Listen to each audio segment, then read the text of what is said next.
Kita pasti hari ini ya bahagia ya jengkel. Bahagianya karena negara hari ini secara sungguh-sungguh di bawah kepemimpinan Pak Prabowo Subianto melakukan pemberantasan korupsi dipimpin oleh Pak Jaksa Agung, Jampitsus dengan kasus-kasus yang sangat luar biasa. Dulu kalau korupsinya 1 triliun sudah gaduh seluruh Indonesia. Hari ini ada yang 371 triliun dan sekarang sudah hampir mencapai 1.000 triliun seperti yang terjadi di Pertamina. Tentunya sikap untuk membongkar kasus korupsi ini bukan sikap yang ecek-ecek, adalah sikap besar dan berani karena yang dibongkarnya itu pasti punya jaringan yang kuat dalam hidupnya, yang dia menguasai berbagai lini, menguasai jaringan hukum, menguasai jaringan politik, menguasai jaringan keamanan, karena kemampuan finansial yang sangat luar biasa. Untuk itu tindakan yang dilakukan oleh Kejaksaan Agung harus mendapat supporting dari kita semua. Tindakan yang dilakukan oleh Presiden Pak Prabowo Subianto harus mendapat supporting. Karena apa?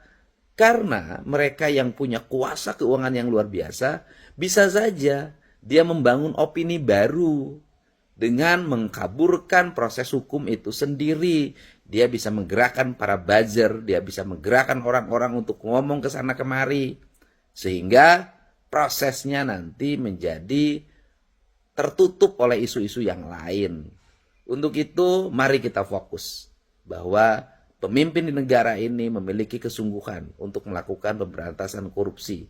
Cuman bedanya pemimpin negara kita ini jarang sekali dia mengungkapkan sesuatu prestasinya secara berbusa-busa kepada publik. Dan jarang sekali dia memamerkan seluruh prestasinya kepada masyarakat. Karena apa? Karena orangnya ikhlas.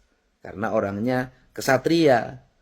Nah, dan kita harus hati-hati. Nanti di balik itu ada orang-orang yang seolah-olah paling hebat, paling berjasa bagi negeri ini. Tiba-tiba muncul menjadi pahlawan yang sangat heroik. Nah, ini juga harus hati-hati dari sisi aspek opini. Untuk itu juga yang kedua, kita memang jengkel. Jengkelnya kenapa? Kita sudah berusaha untuk tidak membebani negara ini. Jangankan saya, hari ini bolehlah saya jadi gubernur. Sebelum jadi gubernur, ketika saya sudah jadi rakyat biasa, berhenti jadi DPR, saya suka beli Pertamax dengan asumsi bahwa saya tidak boleh mengambil haknya rakyat kecil, mengambil subsidi.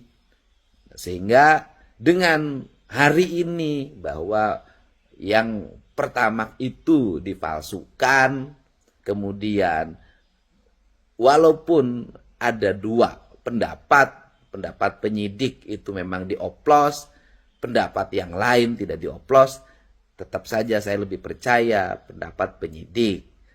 Nah, apa yang harus dilakukan hari ini? Bukan menggiring yang lain untuk agar kita beralih pada yang lain. Yang harus dilakukan hari ini adalah kita dorong agar Pertamina segera melakukan pembenahan, segera melakukan pembersihan, dan kemudian tumbuh menjadi perusahaan milik negara yang bisa melayani masyarakat dengan baik, yang meyakinkan kepada publik bahwa Pertamina saat ini adalah Pertamina yang beda, Pertamina yang bersih, Pertamina yang melayani, Pertamina yang berkualitas, yang dalam bisnisnya untung dan rakyatnya diuntungkan. Ini yang harus kita lakukan, karena bagaimanapun rumah kita sendiri, kalau rumahnya sudah ketahuan kebakaran, maka tugas kita memadamkan api di rumah itu, bukan menghanguskan rumah itu. Seburuk-buruknya rumah kita jauh lebih baik dibanding dengan rumah orang lain. Rumah kita kebakaran, kita bisa memperbaikinya kembali dan membangunnya kembali. Tetapi rumah orang lain baik, kita bisa berteduh di halaman rumahnya. Suatu saat juga kita bisa diusir ketika yang punya rumahnya ingin menutup pagarnya. Terima kasih ya semuanya. Tetap sehat, semangat. Mari kita menjalankan ibadah puasa ini, membersihkan diri, membersihkan hati, dan negara termasuk Pertamina juga harus membersihkan perusahaannya dari tangan-tangan jahat yang merusak kredibilitas Pertamina dan merusak bangsa ini.